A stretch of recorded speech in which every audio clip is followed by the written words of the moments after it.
The Vice President of the International Committee of the Red Cross has said that the ICRC is looking forward to deepening the cooperation with China. Karbinne'er made the remarks during the 10th Beijing-Shangshan Forum, which concluded on Tuesday.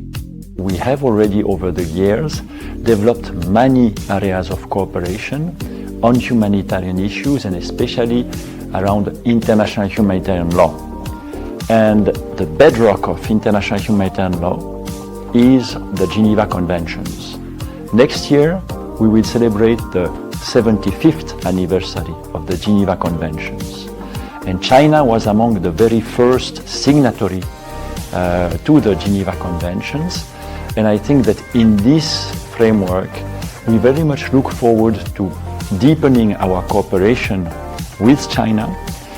We have established many areas of cooperation in terms of sharing expertise, in terms of having common dialogues on different humanitarian issues.